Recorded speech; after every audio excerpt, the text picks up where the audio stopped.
فرزند زہرا یہ حالات برے ہیں۔ کاشانۂ بصیرت ایک ایسا مکمل یوٹیوب چینل جس پر محروم بصارت کے لیے بالخصوص اور تمام افراد کے لیے بالعموم سینکڑوں کی تعداد میں اسلامی کتب دستیاب ہیں۔ لہذا گزارش ہے کہ آپ اپنی ذمہ داری نبھاتے ہوئے کاشانۂ بصیرت کو سبسکرائب کرنے کے ساتھ ساتھ بیل آئیکن کو پریس کیجیے تاکہ آپ علم کے حصول کے ساتھ ساتھ مذہب اہل بیت کی اشاعت میں بھی اہم کردار ادا کرتے رہیں۔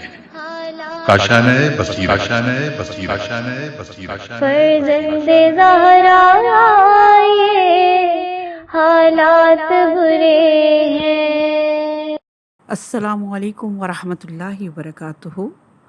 سامعین، آپ سماعت فرما رہے ہیں سیرت النبی از قرآن۔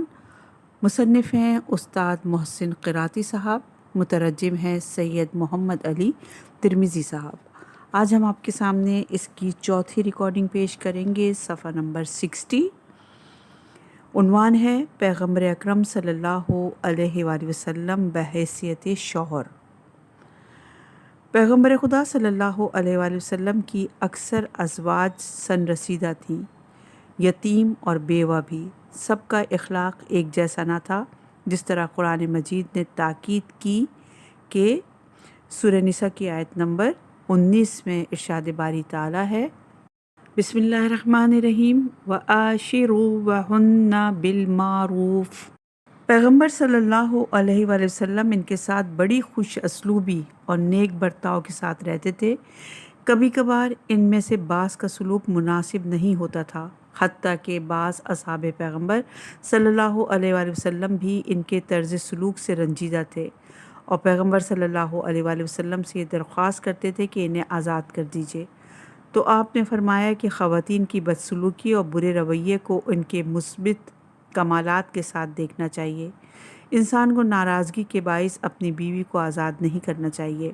پیغمبر صلی اللہ علیہ وآلہ وسلم اپنی زوجہ بی بی خدیجہ الکبریٰ کی وفاداری کے باعث ان کی رحلت کے بعد ان کی سہیلیوں کا خصوصی احترام کرتے تھے اور یہ فرمایا کرتے تھے کہ میں سب سے بہتر اپنے خاندان سے سلوک کرتا ہوں۔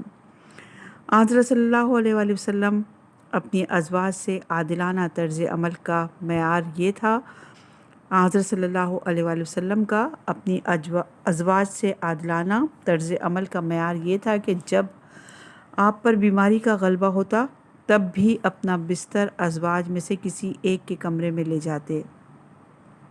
بی بی عائشہ کہتی ہیں، کبھی کبھار آپ صلی اللہ علیہ وآلہ وسلم خدیجہ کو بڑے اچھے انداز میں یاد کرنے لگتے تو میں کہتی کہ اللہ تعالیٰ نے اس سے بہتر آپ کو عطا کی ہیں، وہ تو ایک بوڑھی عورت تھی۔ تو پیغمبر صلی اللہ علیہ وآلہ وسلم فرماتے، خدا کی قسم ایسا نہیں، کوئی بھی خدیجہ کی طرح نہیں ہو سکتا۔ جب سب کافر تھے تو وہ اس وقت مجھ پر ایمان لے آئیں اور میری مدد کی، میری نسل بھی خدیجہ سے ہے۔ کبھی پیغمبر اکرم صلی اللہ علیہ وآلہ وسلم گوسفند ذبح کرتے تو اس کا گوشت بی بی خدیجہ الکبریٰ سلام اللہ علیہا کی سہیلیوں کے گھر بھجواتے، ان کا احترام کرتے۔ بی بی خدیجہ ایسی خاتون تھی کہ انہوں نے خود پیغمبر صلی اللہ علیہ وآلہ وسلم سے شادی کی پیشکش کی اور حق مہر طے کیا اور دوسرے تمام امیدواروں کو رد کر دیا۔ یہ بات تو کہنے کی ضرورت نہیں کہ پیغمبر کی تمام ازواج کی سطح ایک جیسی نہ تھی، کیونکہ اللہ تعالیٰ نے ان میں سے بعض کو یہ کہا کہ اپنے گناہوں سے توبہ کرو، اس میں تمہارا فائدہ ہے۔ یہاں معلوم ہوتا ہے کہ بعض غلطی پر تھیں۔ اسی طرح ایک اور جگہ ارشاد فرمایا کہ اللہ تعالیٰ نے آپ میں سے جو بہتر ہے ان کے لیے اجر عظیم قرار دیا ہے۔ بس یہاں سے معلوم ہوا کہ ازواج پیغمبر کی سطح ایک جیسی نہ تھی۔ صفحہ نمبر 62 ہے اور عنوان ہے پیغمبر صلی اللہ علیہ وآلہ وسلم اور گھریلو امور۔ اللہ تعالیٰ نے سورہ تحریم کی آیت نمبر 1 میں فرمایا، بسم اللہ الرحمن الرحیم، یا ایہا النبی لما تحرم ما احل اللہ لک تبتغی مرضات ازواجک واللہ غفور الرحیم۔ اے پیغمبر، کیوں ایسی چیزوں کو اپنی ازواج کی رضا کے لیے حرام کرتے ہو جو اللہ تعالیٰ نے حلال کر رکھی ہیں؟ اللہ تعالیٰ بخشنے والا مہربان ہے۔ کیونکہ ازواج پیغمبر متعدد تھیں، کبھی ایسا ہوتا کہ پیغمبر ان کی رضا کے لیے اپنے شخصی حق سے صرف نظر کر لیتے۔ ایسا ہوتا ہے کہ دوسروں کو راضی کرنے سے انسان خود مشکلات کا شکار ہو جاتا ہے۔ اس لیے کبھی قرآن مجید سخت انداز میں پیغمبر اکرم صلی اللہ علیہ وآلہ وسلم کو مخاطب کرتا ہے کہ ایسا کیوں کیا، یہ کیسے ہوا، تاکہ لوگوں کو یہ بتا دے کہ بعض کے انفرادی مسائل دوسروں کے لیے نمونہ عمل نہ بن جائیں۔ حتیٰ کہ پیغمبر اکرم صلی اللہ علیہ وآلہ وسلم کو بھی یہ حق حاصل نہیں کہ وہ حلال خدا کو حرام کریں۔ اللہ تعالیٰ کی خوشنودی ہر دوسری خوشنودی پر مقدم ہے۔ زوجہ کو ہر قیمت پر راضی کرنا ضروری نہیں۔ نیز اس سخت خطاب سے بھی معلوم ہوتا ہے کہ قرآن مجید از جانب خدا ہے، کیونکہ انسان اپنی کتاب میں ایک معمولی سی مسئلے کے لیے طول تاریخ میں اور آنے والی نسلوں کے لیے درست لہجے میں تذکرہ نہیں کر سکتا۔ گویا پیغمبر اکرم صلی اللہ علیہ وآلہ وسلم نے بعض حلال امور سے صرف نظر کرنے کی قسم اٹھائی، جبکہ اسلام میں کہیں پر بھی حرف آخر نہیں، کیونکہ اللہ تعالیٰ نے کفارہ دینے کا یہ راستہ پیغمبر اسلام صلی اللہ علیہ وآلہ وسلم کے لیے کھول دیا تاکہ مکتب پر اور حلال کام پر کوئی حرف نہ آئے۔ سورہ تحریم کی آیت نمبر 2 میں ارشاد باری تعالیٰ ہے، بسم اللہ الرحمن الرحیم، قد فرض اللہ لکم تحلۃ ایمانکم۔ ضمناً یہ یاد رہے کہ پیغمبر اکرم صلی اللہ علیہ وآلہ وسلم کی ذمہ داری ہے کہ اپنے خاندان کی خوشنودی کی خاطر کسی حلال کو اپنے پر حرام نہ کرے۔ اس ذمہ داری کا ذکر درست انداز کے ساتھ کیا۔ کیوں حلال کو اپنے اوپر حرام کر لیا؟ مگر محبت آمیز رویے کے ساتھ کہ یا ایھا النبی، جبکہ آیت کا اختتام اس کلمے کے ساتھ کیا کہ واللہ غفور الرحیم۔ یہ سورہ تحریم کی آیت نمبر 1 کا تذکرہ ہے۔ لطف الہی کا انداز یہ ہے کہ وہ ایک تو گزشتہ غلطیوں کا ازالہ کر دیتا ہے اور آئندہ کے لیے راہ حل کی نشاندہی بھی۔ فرمایا کہ جو آپ نے حلال سے استفادہ نہ کرنے کی قسم اٹھائی ہے، اسے کفارے کی ادائیگی سے توڑ دیجیے۔ ایک انسان کا کفارے کی ادائیگی کے ذریعے سے قسم توڑنا بہتر ہے، بجائے اس کے کہ ہمیشہ کے لیے قانون الہی کو توڑا جائے۔ سورہ تحریم میں چند آیات اس موضوع پر ذکر ہوئیں، ان میں سے عبرت کے بہت سے نکات پوشیدہ ہیں، لہٰذا چند منٹ حوصلہ رکھیے اور ان امور پر غور کیجیے۔ یہ ماجرا اس طرح سے ہے۔ گھر میں پیغمبر اکرم صلی اللہ علیہ وآلہ وسلم نے اپنی زوجہ کو بطور امانت کچھ باتیں بتائیں اور فرمایا کہ یہ بات کسی کو نہ بتائی جائے، لیکن افسوس کہ اس پر عمل نہ ہو سکا۔ اللہ تعالیٰ نے پیغمبر اکرم صلی اللہ علیہ وآلہ وسلم کو آگاہ کر دیا کہ تمہاری زوجہ نے امانت کی حفاظت نہیں کی اور اس راز کو فاش کر دیا ہے، اور یہ بات پھیل چکی ہے۔ پیغمبر اکرم صلی اللہ علیہ وآلہ وسلم وحی کے ذریعے سے اس سے آگاہ ہو گئے۔ اس خبر کا کچھ حصہ اپنی زوجہ کو بتایا اور ایک حصہ رہنے دیا۔ آپ کی زوجہ نے دریافت کیا کہ آپ کو کیسے خبر ہو گئی کہ میں نے راز فاش کیا ہے؟ پیغمبر اکرم صلی اللہ علیہ وآلہ وسلم نے فرمایا، خدائے دانا اور آگاہ نے مجھے خبر دی۔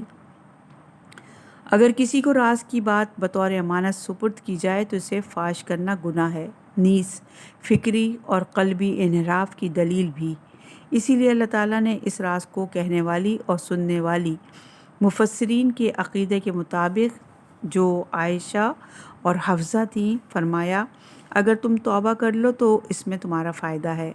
اگر پیغمبر اکرم صلی اللہ علیہ وآلہ وسلم کے خلاف کوئی کچھ کرنے کے لیے ایک دوسرے کی مدد کی، یا تم نے اس طرح سے پیغمبر اکرم صلی اللہ علیہ وآلہ وسلم کے خلاف کوئی سازش کرنا چاہتی ہو، تو تم ہرگز ایسا نہیں کر سکو گی، کیونکہ تمہاری سازش کے مقابلے میں اللہ تعالیٰ جبرائیل اور خاص مومنین، یہ تمام احادیث شیعہ اور سنی دونوں نے نقل کی ہیں کہ صالح مومنین سے مراد علی ابن ابی طالب ہیں، اور یہ روایت تفسیر کنز الدقائق پیغمبر کے مددگار ہیں۔ سورہ تحریم کی آیت نمبر 1 اور 2 اور 3 کے مذکورہ واقعے میں پیغمبر اکرم صلی اللہ علیہ وآلہ وسلم کے خاندانی مسائل سے جو درس ملتا ہے اسے ہم مرحلہ وار ذکر کرتے ہیں۔ نمبر 1، خاتون خانہ کو رازدار ہونا چاہیے تاکہ شوہر اسے اسرار یعنی راز سے آگاہ کر سکے۔ گھر کے تمام افراد کو سب باتوں سے آگاہ کرنا ضروری نہیں۔ نمبر 3، لوگوں کی عزت و آبرو کی حفاظت کے لیے ان کا نام مت لیں۔ نمبر 4، ازواج پیغمبر معصوم نہیں تھیں، کیوں راز پیغمبر فاش کر دیا اور انہیں توبہ کرنے کا حکم ملا۔ نمبر 6، اللہ تعالیٰ کی اپنے پیغمبر پر خصوصی عنایت ہوتی ہے اور جو افراد حضرت صلی اللہ علیہ وآلہ وسلم سے وفادار نہیں ہیں وہ انہیں آشکار کر دیتا ہے۔ نمبر 7، قائد کو اپنے گھریلو مسائل سے غافل نہیں رہنا چاہیے۔ نمبر 8، لغزشوں کو اسی شخص کے سامنے پیش کیا جائے جو اس کا مرتکب ہوا ہو، نہ کہ دوسروں کے سامنے۔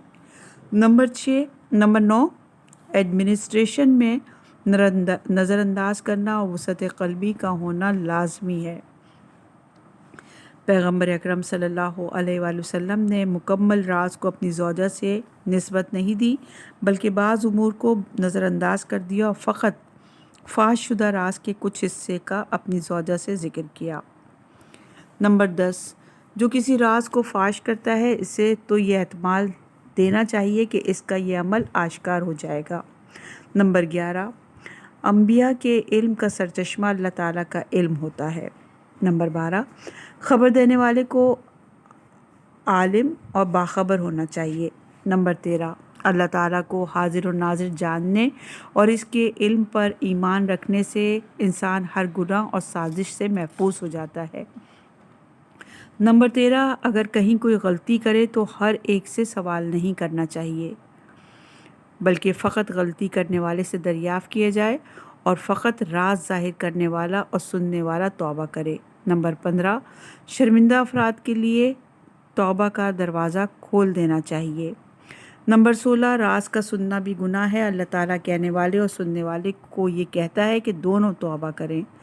نمبر 17، کبھی ایک عمل یا ایک حادثہ کسی واقعے کی نشاندہی کر رہا ہوتا ہے۔ راز فاش کرنا ایک معمولی عمل تھا لیکن اللہ تعالیٰ نے اسے ایک سازش کا پیش خیمہ قرار دیا اور فرمایا اگر تم دونوں ایک دوسرے سے مل کر پیغمبر کے خلاف سازش کرو گی۔ نمبر 18، اکٹھے رہنا، اکٹھے بیٹھنا ہم فکری اور ہمدلی کی علامت نہیں۔ اس مسئلے میں وہ پیغمبر کی ازواج تھیں لیکن ہم فکر نہیں تھیں۔ نمبر 19، اگر کوئی راز فاش کرے لیکن توبہ نہ کرے تو وہ سازشی ہے۔ نمبر 20، فکری اور قلبی انحراف عملی لغزشوں کا سرچشمہ ہے۔ زبانی لغزش سے بھی زیادہ اہم فکری انحراف ہے۔ نمبر 21، پیغمبر اکرم صلی اللہ علیہ وآلہ وسلم اور مکتب کے خلاف ہونے والی سازشوں کے مقابلے کے لیے سب طاقتوں کا ایک پلیٹ فارم پر اکٹھا ہو جانا ہونا چاہیے۔ نمبر 22، اہم افراد کو اہمیت دیں۔ جبرائیل فرشتوں میں سے ہیں لیکن ان کا نام علیحدہ لیا گیا۔ نمبر 23، اللہ تعالیٰ سب کا مولا ہے اور پیغمبر اکرم صلی اللہ علیہ وآلہ وسلم نے بھی سورہ تحریم کی آیت نمبر 2 میں فرمایا ہوا مولا ہو۔ نمبر 24، حق کبھی بھی تنہا نہیں ہوتا بلکہ ہر طرف سے اپنے طرفدار بنا لیتا ہے۔ نمبر 25، باصلاحیت انسان میں اتنی صلاحیت پیدا ہو جاتی ہے کہ وہ اللہ تعالیٰ کے مقرب فرشتوں کے ہم پلہ ہو جاتا ہے۔ نمبر 26، فرشتے حقیقی مومنین کے مددگار ہوتے ہیں۔ نمبر 27، اللہ تعالیٰ کی ظاہری امداد انسان کی طرف سے اور غیبی امداد فرشتوں کی طرف سے ہوتی ہے۔ صفحہ نمبر ہے 69 اور عنوان ہے بچوں کے ساتھ برتاؤ۔ ایک نوزائیدہ بچے کو پیغمبر اکرم صلی اللہ علیہ وآلہ وسلم کی خدمت میں لایا گیا تاکہ اس کا نام رکھا جائے، لیکن بچے نے حضرت کا لباس نجس کر دیا۔ بچے کی والدہ اور اطراف میں بیٹھے لوگ اس پر ناراحت ہوئے، لیکن پیغمبر اکرم صلی اللہ علیہ وآلہ وسلم نے فرمایا اسے کچھ نہ کہنا، میں اپنے کپڑے دھو لوں گا، لیکن تمہاری بلند آواز سے ایسا نہ ہو کہ بچہ ڈر جائے۔ پیغمبر صلی اللہ علیہ وآلہ وسلم بچوں کو سلام کیا کرتے تھے اور بچوں کے نام بڑے احترام سے لیا کرتے تھے۔ بچیوں کے بارے میں خاص تاکید فرماتے تھے۔ آپ صلی اللہ علیہ وآلہ وسلم کے نزدیک خواتین کو اہمیت دینا ایک پسندیدہ عمل تھا، جبکہ وہ دور ایسا تھا کہ بیٹی کے پیدا ہوتے ہی اس کے باپ کا رنگ فخ ہو جاتا تھا۔ سورہ نحل کی آیت نمبر 9 میں ارشاد باری تعالیٰ سورہ نحل کی آیت نمبر 58 میں ارشاد باری تعالیٰ ہے، بسم اللہ الرحمن الرحیم، وَإِذَا بُشِّرَ أَحَدُهُم بِالْأُنثىٰ ظَلَّ وَجْهُهُ مُسْوَدًا وَهُوَ كَظِيمٌ۔ جس دور میں بیٹی کا ہونا باعث ننگ و عار سمجھا جاتا تھا، اس دور میں پیغمبر صلی اللہ علیہ وآلہ وسلم نے فرمایا تمہاری بہترین اولاد تمہاری بیٹیاں ہیں، اور ایک خوش قسمت خاتون کی علامت یہ ہے کہ اس کے ہاں پہلی ولادت بیٹی کی ہو۔ یہ روایت مستدرک الوسائل جلد نمبر 2 میں اور صفحہ نمبر 614 پر موجود ہے۔ ایک صحابی پیغمبر صلی اللہ علیہ وآلہ وسلم کی خدمت میں حاضر تھا کہ اسے خبر دی گئی کہ اس کے ہاں بیٹی پیدا ہوئی ہے، تو وہ ناراحت ہوئے۔ جب پیغمبر صلی اللہ علیہ وآلہ وسلم نے یہ منظر دیکھا تو فرمایا زمین اس کا ٹھکانہ ہے اور آسمان اس کا سایہ ہے، اور روزی دینے والا اللہ تعالیٰ کی ذات ہے، تو پھر تم کیوں ناراحت ہوتے ہو؟ وہ پھول ہے، تم اس کی خوشبو سے استفادہ کرو۔ اور یہ روایت وسائل شیعہ میں موجود ہے۔ ایک شخص پیغمبر صلی اللہ علیہ وآلہ وسلم کی خدمت میں حاضر تھا۔ اس نے کہا کہ میں نے کبھی بھی اپنے بچوں کا بوسہ نہیں لیا، تو آپ نے فرمایا یہ تمہارے سنگ دل ہونے کی علامت ہے۔ آپ صلی اللہ علیہ وآلہ وسلم بچوں کے درمیان عادلانہ رویہ اختیار کرنے کی تاکید کرتے تھے۔ اگر ایک کا بوسہ لیا ہے تو دوسرے بچوں کا بھی بوسہ لو۔ ایک دن پیغمبر اکرم صلی اللہ علیہ وآلہ وسلم نے پانی پیا تو برتن میں کچھ پانی بچ گیا۔ وہیں پر موجود ایک بچے نے کہا یا رسول اللہ باقی پانی مجھے دے دیجئے۔ اس وقت چند بڑے بچوں نے کہا یا رسول اللہ یہ پانی بطور تبرک ہمیں دے دیجئے۔ تو آپ نے فرمایا پہلے اس چھوٹے بچے کی باری ہے۔ پھر اس بچے سے پوچھا کیا تم اجازت دیتے ہو کہ یہ پانی ان بڑوں کو دے دوں؟ بچے نے نفی میں جواب دیا تو پیغمبر اکرم صلی اللہ علیہ وآلہ وسلم نے پانی اس بچے کو دے دیا۔ آپ صلی اللہ علیہ وآلہ وسلم نے جنگ موطا کے بعد جعفر طیار کے بچوں کو اپنی سواری پر سوار کیا اور سپاہ اسلام کے استقبال کے لیے چلے گئے۔ پھر مسجد تشریف لے گئے اور منبر پر بیٹھ گئے، جبکہ حضرت جعفر طیار کے بچے بھی ہمراہ تھے۔ آپ صلی اللہ علیہ وآلہ وسلم نے جعفر طیار کی فضیلت بیان کی اور اسی دوران ان کے بچوں کو اپنے زانوں پر بٹھائے رکھا اور ان کے سر پر پیار کرتے رہے۔ امام جعفر صادق علیہ السلام نے فرمایا ایک مرتبہ پیغمبر اکرم صلی اللہ علیہ وآلہ وسلم نے نماز ظہر کی آخری 2 رکعت مستحبات انجام دیے بغیر جلدی میں پڑھیں تو لوگوں نے پوچھا یا رسول اللہ کیا ہو گیا؟ آپ نے فرمایا کیا تم نے اس بچے کی رونے کی آواز نہیں سنی؟ ایک دن پیغمبر صلی اللہ علیہ وآلہ وسلم نے دوران نماز سجدے کو کافی طول دیا۔ نماز کے بعد چند لوگ کہنے لگے یا رسول اللہ ہم نے تو خیال کیا تھا کہ وحی نازل ہوئی ہے۔ تو آپ نے فرمایا میرا فرزند حسن دوران نماز سجدے کی حالت میں پشت پر سوار ہو گیا تھا، لہٰذا میں نے انتظار کیا تاکہ وہ اتر آئے۔ جیسے ہی حسن اور حسین علیہ السلام پیغمبر کی خدمت میں آتے تو آپ صلی اللہ علیہ وآلہ وسلم اپنی جگہ سے کھڑے ہو کر انہیں آغوش میں لے لیتے اور اپنے کاندھوں پر سوار کرتے۔ صفحہ نمبر ہے 72 اور عنوان ہے پیغمبر صلی اللہ علیہ وآلہ وسلم کی مہمان نوازی۔ سلمان کہتے ہیں کہ میں پیغمبر صلی اللہ علیہ وآلہ وسلم کے گھر داخل ہوا تو جس تکیے سے آپ ٹیک لگا کر بیٹھے تھے اسے میری کمر کے پیچھے رکھ دیا۔ یہ عمل ہر مہمان کے لیے انجام دیتے تھے۔ پیغمبر اکرم اپنے مہمانوں کے لیے خود بستر بچھاتے اور کھانے کے دوران اس وقت تک دسترخوان پر موجود رہتے تھے جب تک مہمان کھانا کھانے میں مشغول رہتا۔ ایک دن پیغمبر اسلام کے رضائی بہن بھائی علیحدہ علیحدہ آپ کی خدمت میں آئے تو آپ نے بھائی کی نسبت بہن کی زیادہ عزت افزائی کی۔ جب آپ سے اس کی وجہ پوچھی تو پیغمبر اسلام نے فرمایا کیونکہ یہ بہن اپنے والدین کا زیادہ احترام کرتی ہے، اس لیے مجھے اس سے زیادہ محبت ہے۔ کبھی مہمان کھانے کے بعد آپ کے گھر میں بیٹھے رہتے اور باتوں میں مشغول ہو جاتے، لیکن رسول خدا صلی اللہ علیہ وآلہ وسلم برداشت سے کام لیتے، یہاں تک کہ آیت نازل ہوئی کہ تم جب پیغمبر اکرم صلی اللہ علیہ وآلہ وسلم کے مہمان بنو تو کھانا کھاتے ہی رخصت ہو جاؤ، کیونکہ تمہارا بغیر کسی وجہ کے بیٹھنا پیغمبر خدا صلی اللہ علیہ وآلہ وسلم کے انفرادی اور اجتماعی امور معطل کر دیتا ہے اور انہیں اس سے اذیت ہوتی ہے۔ سورہ احزاب کی آیت نمبر 53 میں ارشاد باری تعالیٰ ہے، بسم اللہ الرحمن الرحیم، فَإِذَا طَعِمْتُمْ فَانْتَشِرُوا وَلَا مُسْتَأْنِسِينَ لِحَدِیثٍ۔ صفحہ نمبر 73 ہے اور عنوان ہے پیغمبر اکرم صلی اللہ علیہ وآلہ وسلم اور صفائی۔ پیغمبر اکرم صلی اللہ علیہ وآلہ وسلم صفائی کو بہت زیادہ اہمیت دیتے تھے۔ کبھی مسواک کو اپنی کان کی پشت پر رکھ دیتے تاکہ لینے میں آسانی رہے۔ ایک دن آپ نے دیکھا کہ مسجد میں کسی نے تھوک دیا، آپ نے فوراً کھجور کے پتے سے مسجد صاف کر دی۔ گرمی کے موسم میں اپنے کپڑے پانی کے برتن میں ابالتے تھے، اپنے بالوں پر کنگھا کرتے اور ہمیشہ خوشبو لگاتے تھے۔ پیغمبر صلی اللہ علیہ وآلہ وسلم اور جوان، عنوان یہ ہے اور صفحہ نمبر 73 ہی ہے۔ زید بن حارثہ نامی نوجوان ایک جنگ میں اسیر ہو گیا۔ یہ کسی طرح رسول خدا صلی اللہ علیہ وآلہ وسلم کی خدمت میں آ گیا۔ آپ کے سامنے وہ ایک غلام تھا، مگر اس کا باپ ایک امیر آدمی تھا۔ وہ اسے خریدنے کے لیے پیغمبر اکرم صلی اللہ علیہ وآلہ وسلم کی خدمت میں آیا اور کہا، اسے مجھے دے دیں، میں اس کا فدیہ دینے کے لیے تیار ہوں۔ پیغمبر اکرم صلی اللہ علیہ وآلہ وسلم نے فرمایا، یہ اختیار تو خود اس کے پاس ہے، اگر یہ واپس جانا چاہے تو چلا جائے، میں بغیر کسی فدیے کے اسے تمہارے حوالے کر دوں گا۔ زید کو حاضر کیا گیا، اس نے اپنے باپ کی گفتگو سنی تو کہنے لگا، میں واپس نہیں جاؤں گا۔ پیغمبر اکرم صلی اللہ علیہ وآلہ وسلم نے جب زید کا عشق اور اس کی اسلام و رسول صلی اللہ علیہ وآلہ وسلم سے وفاداری ملاحظہ کی تو کعبے کی دیوار کے قریب لوگوں سے فرمایا، میں اسے اپنا منہ بولا بیٹا قرار دیتا ہوں اور اپنے چچا کی بیٹی جو کہ آزاد ہے اس کی شادی کرنے کا اعلان کرتا ہوں۔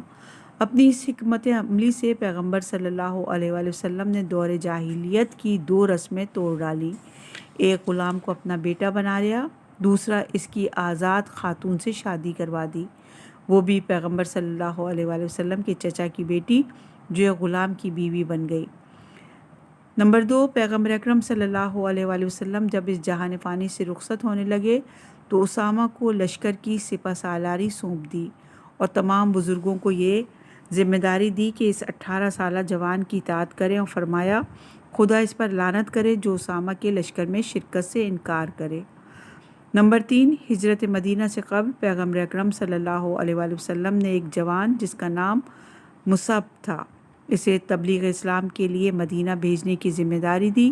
وہ بڑا خوبصورت جوان تھا اور اچھے گھرانے سے تعلق رکھتا تھا اور اپنے عزیزوں سے دور مکہ میں حضرت صلی اللہ علیہ وآلہ وسلم پر ایمان لے آیا۔ والدین نے اس سے سب کچھ چھین لیا، حتیٰ کہ اس کا لباس بھی۔ اس نے اپنے گرد ٹاٹ لپیٹا اور پیغمبر اکرم صلی اللہ علیہ وآلہ وسلم کی خدمت میں چلا آیا اور اپنی وفاداری ثابت کر دی اور جنگ احد میں حضرت صلی اللہ علیہ وآلہ وسلم کی نصرت کرتے ہوئے شہید ہو گیا۔ نمبر 4، حضرت علی ابن ابی طالب پیغمبر اکرم صلی اللہ علیہ وآلہ وسلم کی مکہ سے مدینہ ہجرت کے وقت 23 سال سے زیادہ کے نہ تھے۔ پیغمبر صلی اللہ علیہ وآلہ وسلم نے آپ کا بہت احترام کرتے تھے۔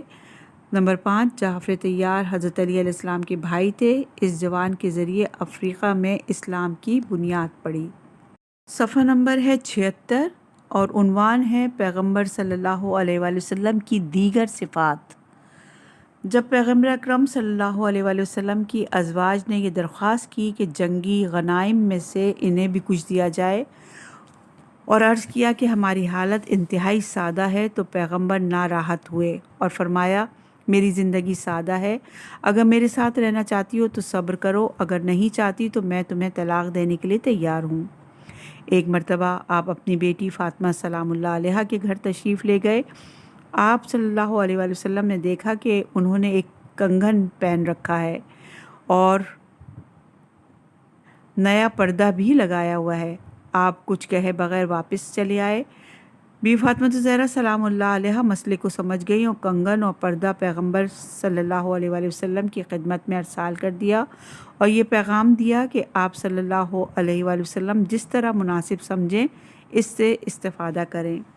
رسول خدا صلی اللہ علیہ وآلہ وسلم کسی کے سامنے اپنا لباس نہیں اتارتے تھے اور نہ کسی کے سامنے پاؤں پھیلاتے تھے۔ حشاش بشاش طریقے سے بات کرتے تھے، سب افراد پر توجہ رکھتے تھے، بعض اوقات مطلب سمجھانے کے لیے بات کو تین بار تکرار کرتے، آواز دیتے اور جواب دیتے وقت احترام کا لحاظ رکھتے تھے۔ خواتین اور بچوں کے ساتھ بھی یہی رویہ رکھتے تھے۔ بیماروں کی دلجوئی اور عیادت کرتے تھے، گھر سے باہر جاتے وقت تیار ہوتے اور صاف ستھرے ہو کر نکلتے تھے، اچھے اور نیک کام کرنے والوں کو انعام دیتے۔ حالت نماز میں ایک شخص کو دیکھا کہ وہ ایک اچھے اور پرمغز کلمات کے ساتھ اللہ تعالیٰ سے راز و نیاز کر رہا ہے۔ آپ صلی اللہ علیہ وآلہ وسلم نے فرمایا یہ جب نماز تمام کر لے تو اسے میرے پاس لے آنا۔ جب وہ آپ کی خدمت میں حاضر ہوا تو حضرت نے اسے طلائی سکہ ہدیہ کیا اور فرمایا کیونکہ تم اللہ تعالیٰ کی طرف متوجہ تھے اور اس کی حمد و شکر نہایت عمدہ طریقے سے ادا کر رہے تھے، اس لیے میں نے یہ سکہ تمہیں بخش دیا۔ کھانا کھانے اور پانی پینے سے پہلے بسم اللہ اور آخر میں الحمدللہ کہتے تھے۔ اٹھتے اور بیٹھتے وقت ذکر خدا کرتے رہتے، اور یہ روایات بہار الانوار میں موجود ہیں۔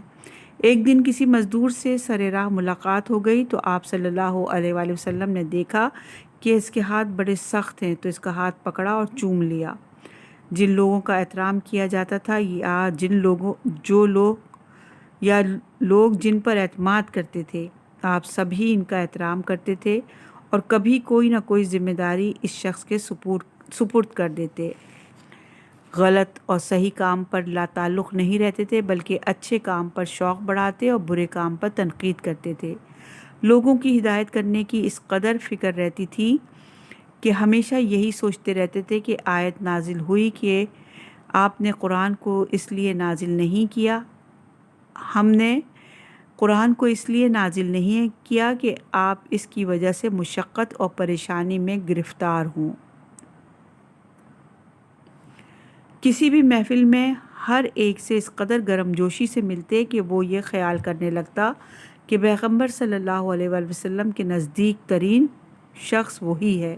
کبھی آپ صلی اللہ علیہ وآلہ وسلم کے اصحاب یہ درخواست کیا کرتے تھے کہ اپنے دشمنوں کے لیے بد دعا کریں، لیکن آپ یہ بات قبول نہیں کرتے تھے اور یہ دعا کرتے تھے کہ اے میرے پروردگار ان لوگوں کی ہدایت فرما۔ جہاں تک ممکن ہوتا سائل کو خالی ہاتھ نہ لوٹاتے۔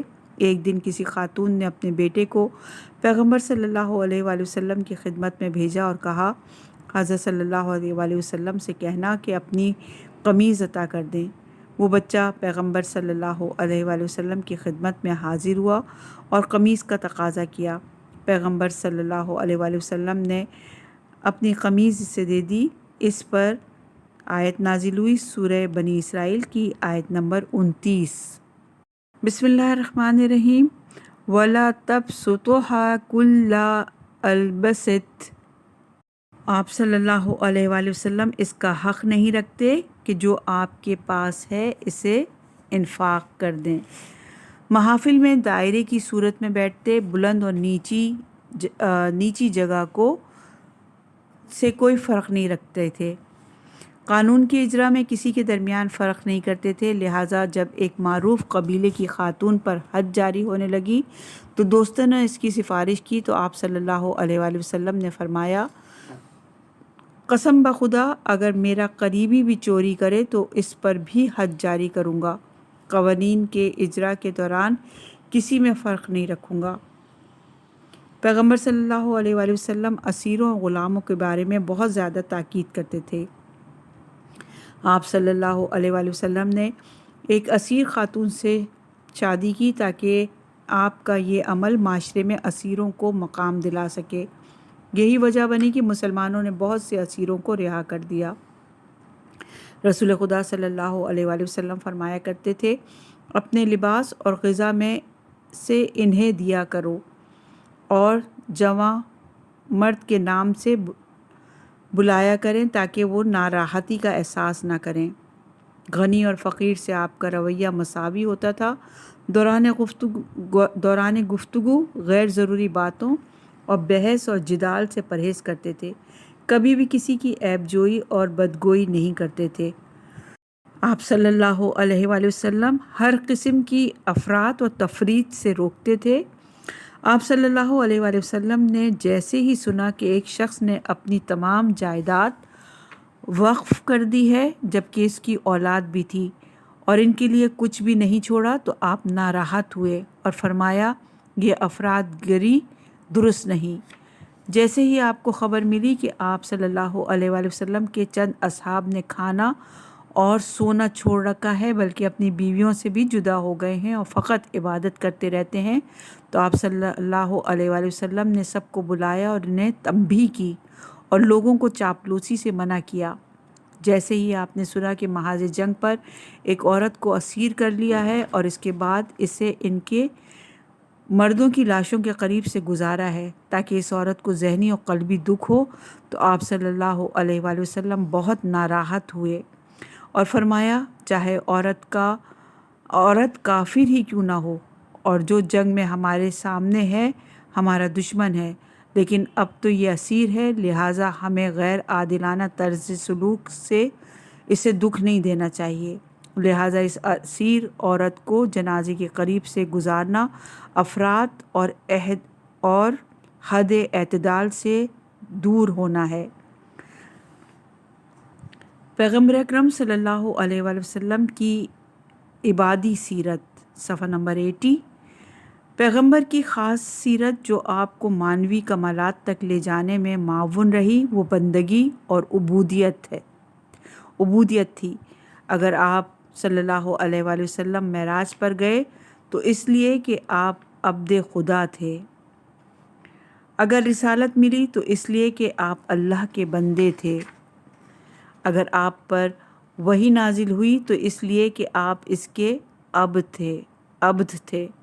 پہلا فرمان جو سورہ مزمل میں آپ کو ملا وہ یہ تھا کہ آدھی رات نصف سے کمتر رات نصف شب سے زیادہ عبادت میں بسر کریں، اور اسی سورہ میں آپ کو خطاب ہوا کہ اے پیغمبر، آپ کے پاس دن میں بہت سے لوگوں کا آنا جانا لگا رہتا ہے اور بھرپور دن گزارتے ہیں، لہٰذا یہ ضروری ہے کہ رات کو عبادت کریں اور مجھ سے دل لگائیں۔ سورہ بنی اسرائیل کی آیت نمبر 79 میں اپنے پیغمبر سے فرمایا، شب کا ایک پہر بیداری کی حالت میں گزاریں، تہجد پڑھیں اور عبادت کریں، اور یہ اضافی عبادت آپ صلی اللہ علیہ وآلہ وسلم کے ساتھ مخصوص ہے۔ نماز تہجد دوسروں پر واجب نہیں۔ امید ہے کہ نماز شب کی وجہ سے اللہ تعالیٰ آپ کو محمود اور پسندیدہ مقام عطا کرے گا۔ صفحہ نمبر 81 ہے نماز شب۔ نماز شب کی بہت زیادہ تاکید کی گئی ہے اور اس کے خاص فضائل ذکر کیے گئے ہیں، اور بعض اعمال کا اجر دگنا۔ کلمہ ضعف قرآن میں دگنا کے معنی میں ہے، کئی گنا، یعنی کلمہ اضعاف قرآن میں چند برابر کے معنی میں ہے یا 10 گنا ذکر ہوا ہے۔ اسی طرح خدا کی راہ میں انفاق خرچ کرنے کا اجر بھی بے پناہ ہے، یہاں تک کہ راہ خدا میں انفاق کرنا اس بیج کی مانند ہے جسے کاشت کیا جائے اور پھر اس کی 7 بالیاں ہوں اور ہر بالی میں 100 دانے ہوں اور یہ 700 دانوں کے برابر رشد کر جائے، لیکن جیسے ہی نماز شب کے لیے انسان بستر چھوڑتا ہے تو یہ کہا گیا کہ اس کے اجر کے بارے میں کوئی نہیں جانتا، لیکن اس کا اجر کئی گنا اور 700 گنا ہے۔ نماز شب کے بارے میں روایات کے مطابق یہ اس سے دن میں ہونے والے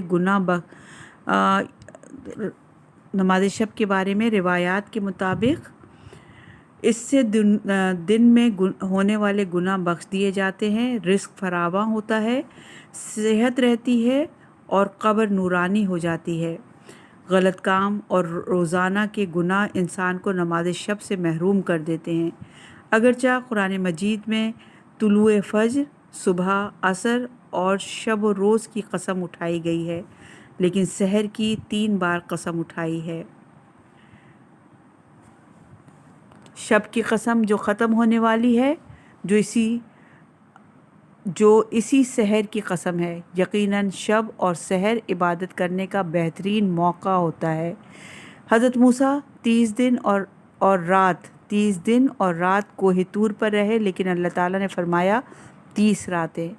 یہ اس لیے ہے کہ شب کے وقت عبادت کرنے کی ایک خصوصیت ہے۔ قرآن مجید میں نماز شب کے لیے پیغمبر کو حکم دیا ہے۔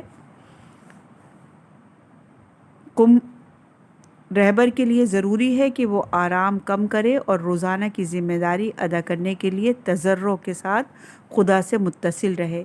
اسی لیے پیغمبر اکرم صلی اللہ علیہ وآلہ وسلم نے علی بن ابی طالب سے پے در پے 3 بار نماز شب کی تاکید کی اور فرمایا، علیکہ بالصلاۃ اللیل، علیکہ بالصلاۃ اللیل، علیکہ بالصلاۃ اللیل۔ ہم حدیث میں پڑھتے ہیں کہ محروم ہے وہ شخص جو نماز شب سے محروم ہے۔ محروم ہے وہ شخص جو نماز شب سے محروم ہے۔ ایک اور حدیث میں ہے کہ اللہ تعالیٰ نے موسیٰ سے کہا، وہ شخص جھوٹ کہتا ہے جو یہ خیال کرتا ہے کہ مجھے دوست رکھتا ہے، جبکہ رات کے وقت میرے ساتھ گفتگو کرنے کے بجائے سو جاتا ہے۔